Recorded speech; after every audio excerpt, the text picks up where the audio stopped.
suddenly remembering things I haven't thought about in a long time. Our family's losing it at home. It's like a movie where I'm playing myself or watching myself. I'm sorry, you gotta go again. I didn't hear a word you said. I said I'm suddenly remembering things.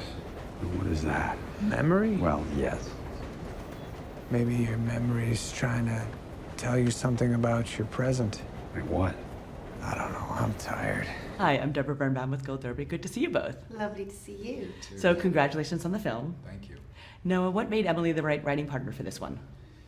It was really kind of just intuition. I don't know. I've always loved Emily. I've loved her as a writer and filmmaker and an actor, of course, and I also love her as a person. And I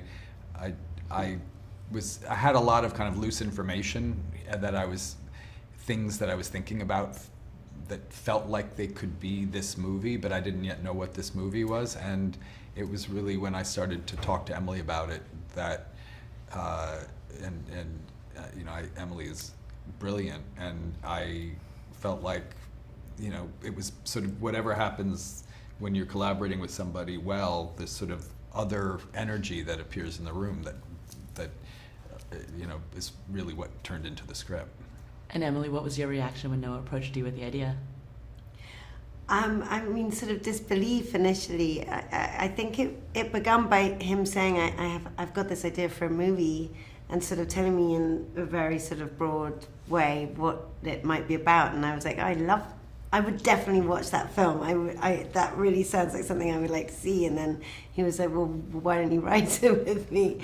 And I can remember saying, sure, I mean, I'll totally give notes and read drafts and whatever he needs to, but I don't know that I can.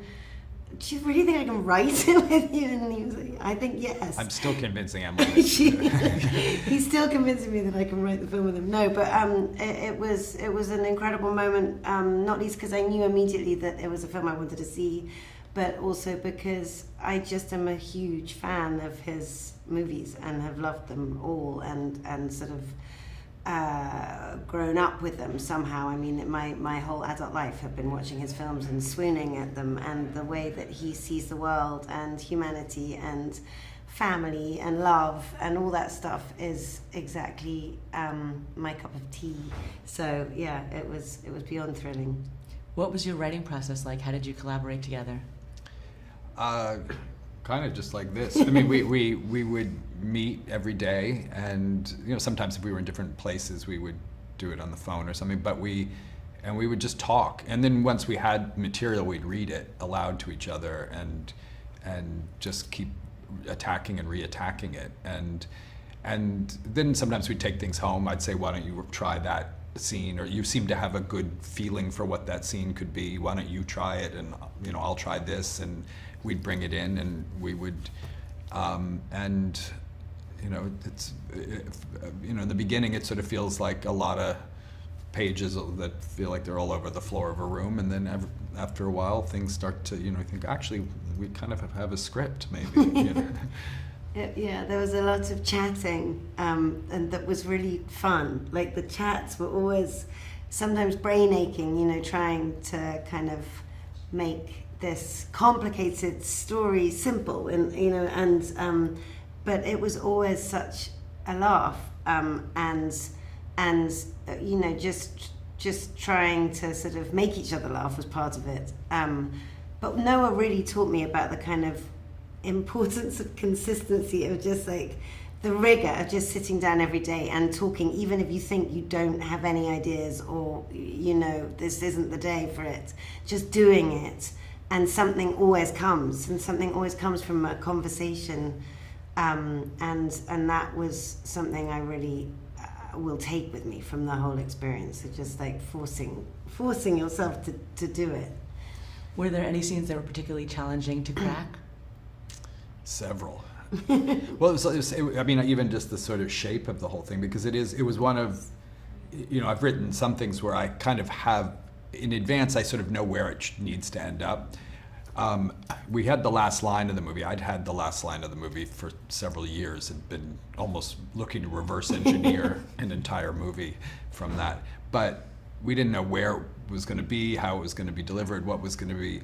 And so I think it was kind of the pleasure of it was we were on the journey the character was, and we would take that character on in other directions that ended up being sort of, in a lot of cases, quite entertaining for us anyway, but not right for the movie. I mean, that's where the sort of I suppose the rigor comes in, the day-to-day of it, of like, you know, I love this scene, but I don't know how it's telling this story anymore. And so we take it out and we'd go back, and now, well, let's take him this way and let's see what this is. And so I think in some ways that was the biggest challenge, was sort of the general thing, which was sort of not knowing that this could go so many different ways. Because it is, I mean, it's a movie that's going both forward and backward simultaneously. He's going into his memories and his past, and he's also going forward. So playing with that balance, and you know, there are kind of endless options. So we had to, we had to make a lot of decisions. Emily, what about for you? What scene was challenging for you to tackle?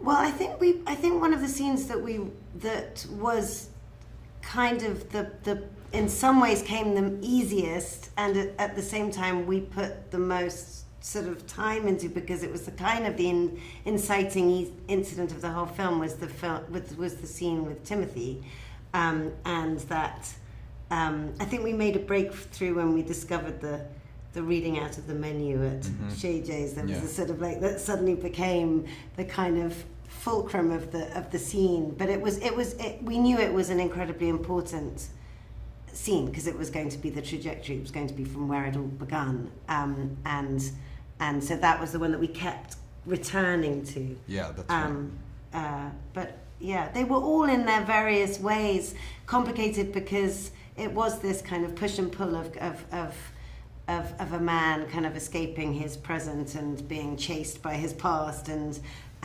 how to kind of make that flow, and how to justify every beat, and not get sidetracked, even though the film is kind of sort of asking you to get sidetracked in some ways, and that's kind of the nature of it, because he's doing this kind of dodging game where he's trying to avoid things. So it was all quite complicated, but as I said, never not fun, because I think the tone and the characters were always something that we were certain of, even of the kind of... It's the thing is, like, I think, you know, it was the characters and the story that we're sort of principally telling, and then themes and those things are what you discover once the other stuff starts to work, once the characters start to feel fully formed, once the story starts to kind of work in some way, then you start to notice, oh, this is maybe the movie we're writing. And you're also learning the language of the movie, like what can you do, you know, because we're doing things that are somewhat, you know, unrealistic in certain ways in terms of walking into memories. You know, it's, you know, they're cinematic, but they're not naturalistic particularly. But it's a naturalistic movie also, so it's sort of learning what is available to you and what's not. I know you wrote this film with George Clooney in mind. Did you have a backup plan if he said no? Not really. I think it would probably be to put it on the shelf. Let's start another one. You know.